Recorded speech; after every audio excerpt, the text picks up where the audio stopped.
Il y a deux choses très importantes qui changent. Bon, le circuit, c'est sûr, c'est en périmètre fermé.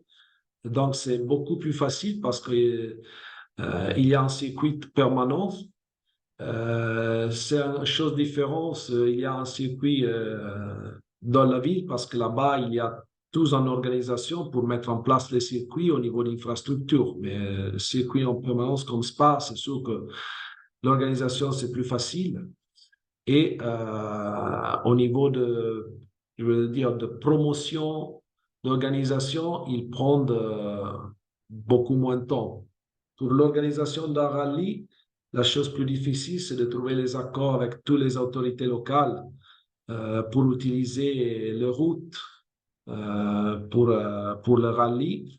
Et donc, il s'agit de trouver les accords avec les municipalités, faire la propre manutention et préparation de la route parce que les voitures qui passent, ils ont besoin au moins d'avoir un bon fond, une bonne préparation. Il y a tout l'aspect sécurité publique que c'est extrêmement important. Donc, penser que pour un rallye, il y a besoin de quasiment 2000 personnes comme commissaires dans le parcours. Pour la majorité, sinon la totalité, sont de bénévoles.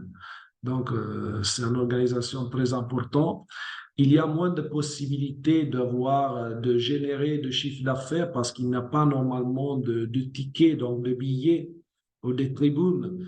Donc, pour générer chiffre d'affaires, c'est beaucoup plus compliqué et c'est pour ça que c'est beaucoup plus difficile de trouver de sponsors pour le rallye. Et ce sont deux choses différentes. Pour moi, qu'est-ce qu'il manque au rallye? Il manque d'avoir des aréas attractifs pour le public, comme il a la F1 avec le Paddock Club, avec la Fanaria. C'est ce que nous avons introduit en 2003 en Sardaigne, de créer un peu une sorte de paddock, parce que le service park, c'est plutôt des aréas de boxe, mais on a besoin de trouver des aréas où le spectateur peut être en contact direct avec les pilotes, avec les voitures, et en même temps d'avoir la possibilité de avoir une course que c'est attractif pour les télévisions, parce que maintenant, sans bon produit télévisif, c'est impossible d'avoir les sponsors. Donc, le parcours, c'est très important. Il faut trouver toujours un bilan entre spectacle, côté télévisif, et de ne pas avoir quelque chose que c'est trop loin de le concept de rallye, que c'est toujours en course d'endurance dans des routes normales, ouvertes.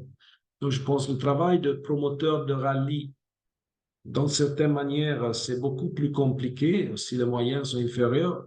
De l'autre côté, l'organisation d'un Grand Prix de F1 pour un circuit, c'est un travail énorme parce que quand on doit gérer entre 300 et 400 000 personnes dans un week-end avec tous les services à mettre en place, c'est beaucoup compliqué et sans le support de gouvernement, de l'autorité locale, il devient quasiment impossible.